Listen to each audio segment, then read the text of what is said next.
Hello everyone, and welcome to the top 19 Thomas and Friends series from worst to best.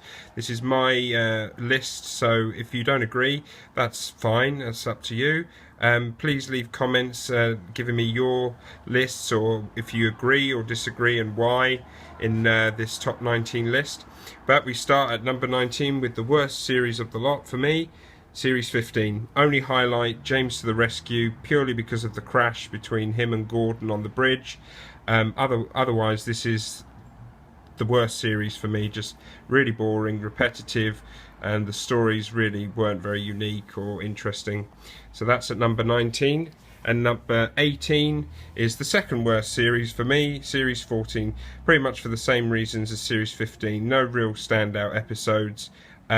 Jumping Joby Wood is one of the worst things I've ever seen in Thomas. Just completely ridiculous. The Shake Shake Bridge is just the most ridiculous concoction in a Thomas series. It's just implausible. So Series 14 at number 18. At number 17, Series 13, one of the better of the early CGI era series. One or two interesting episodes, not really great series either, but a better series of a bad bunch. The first full CGI series. At number 16 is Series 16. The reason this comes slightly above Season 13, or Series 13 I should say, is purely because of the episode.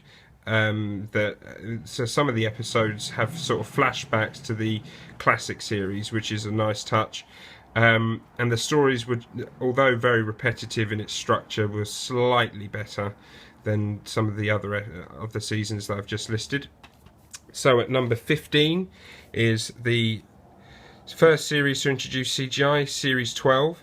Again, like Series 13 to 16, it was a bit repetitive. The stories weren't great, but some of the concept ideas and some of the stories had sort of nice, interesting ideas. It's just the way it was executed in that Sharon Miller-esque format that brings it low down in the list. Next we have Series 10. This is an okay series. There's some good episodes in here, but the bad episodes are really, for me, quite awful. Let me just see if I can have a look at find some of them. I mean, the Green Controller is one of the worst episodes, in my opinion, ever created in the Thomas and Friends series. Duncan drops a clanger. I think that's the only one I can really see out of the ones that there's a fair few, but I can't remember which ones. But the Green Controller was just horrible, and yeah, so that's Season 10 at number 14. Number 13 is Season 11, and although the storylines were starting to become very Sharon Miller-esque, there are some really nice ideas and episodes in here which I thought were better in this series than Series 10. So that's why Series 11 comes in at number 13. At number 12 is Series 9. There's some good episodes, but some poor episodes. But overall, the better episodes outweigh the other series that I've listed. At number 11 is Series 8. This was the best of the series that came after what was considered the classic series. Yeah, there's not really any episodes that I really dislike. If I had to pick one, it'd be something like Percy's New Whistle. That's probably the only one that would grate on me a little bit, but other than that, Series 8 wasn't too bad. Sharon Miller wasn't on the writing staff at this point, so the stories were still quite interesting. So there we go. At number 10, we have Series 17.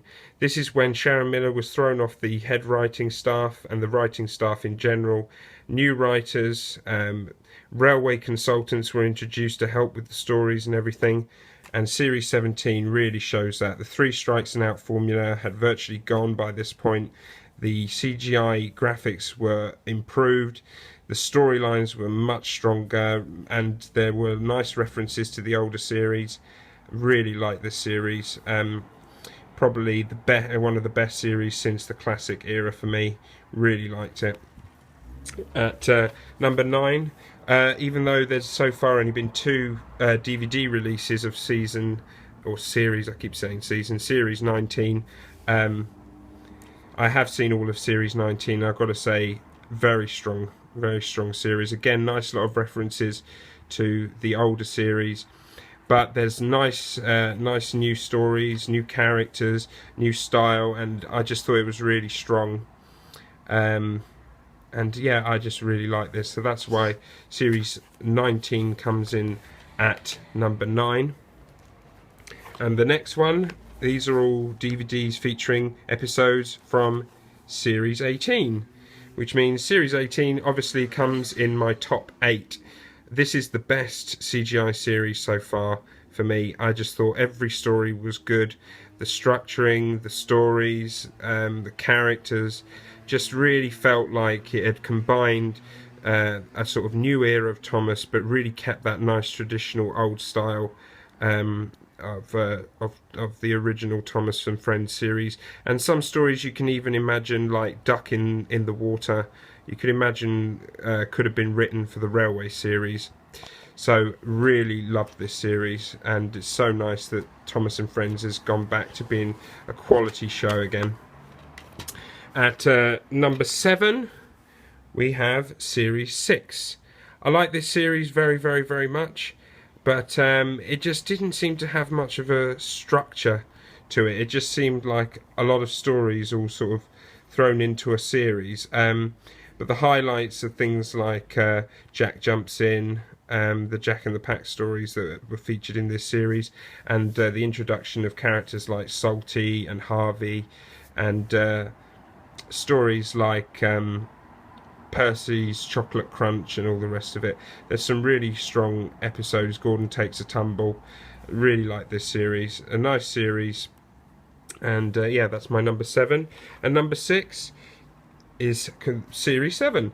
Now, even though series 7 suffers similarly like with series 6, that it doesn't really have much of a sort of structure to the series, the episodes I found on here were just really entertaining.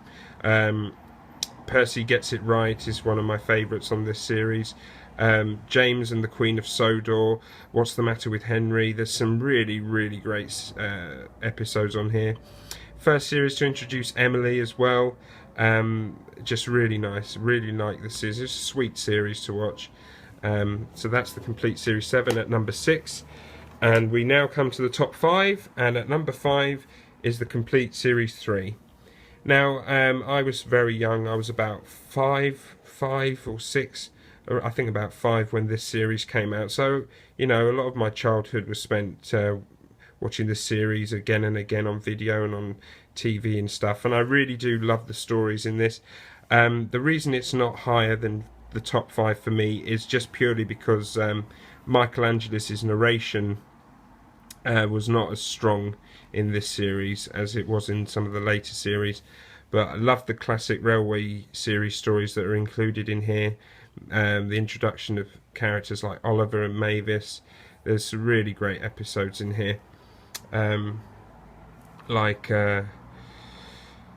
trying to think of them now, so many episodes, but Oliver Owns Up, Bulgy, The Trouble with Mud, Henry's Forest, Thomas, Percy and the Dragon. Great series, really sweet series, and a lot of fond memories from my childhood watching this. At number 4, is it number 4? Yes, it's number 4, is series 5. It's so confusing having a top 19 and all the numbered series are in different orders to the list, but there we go. Series 5, a really dark, mysterious, exciting, lots of crashes, great stories such as Haunted Henry, A Better View for Gordon, I can't think of them. I can't think of them. Horrid Laurie, Cranky Bugs introduced Cranky to this series. Really dark. Toby and the Flood and Put Upon Percy. There's so many great episodes in Series 5. Really like the feel of it. This sort of darker, more mature style for Thomas and Friends. So Series 5 comes in at number 4. And at number 3 is Series 4. Michelangelis' narration was absolutely perfect in this series, especially after his first Series 3 narration. Love the introduction of all the narrow gauge engines, and then in the second half of the series it's more based around Thomas, Edward, Percy, Gordon, Henry and the rest. This is nearly as perfect as a Thomas series can get.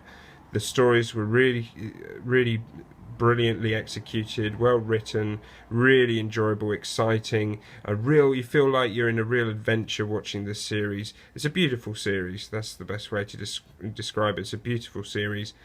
But it only makes my top 3 only because the other 2 series in the list for me are just that bit better. And at number 2 is the complete Series 1 of Thomas and Friends. Now, I flitter between this series and my number 1 spot, but at the moment, this is at number 2. It was the original series, the classic series, with the best narrator, Ringo Starr. It introduced all the main engines, known as the Steam Team now, except for Emily.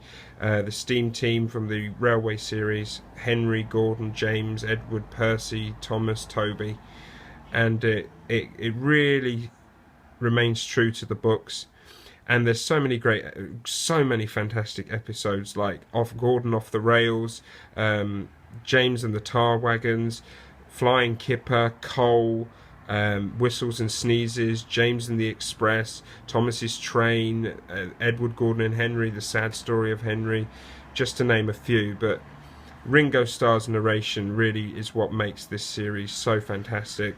I grew up. I wasn't born when this series came out. I was born a couple of years after, but this is all I remember watching as a kid, along with my number 1 spot, Thomas and Friends series. But this was just near perfection for me.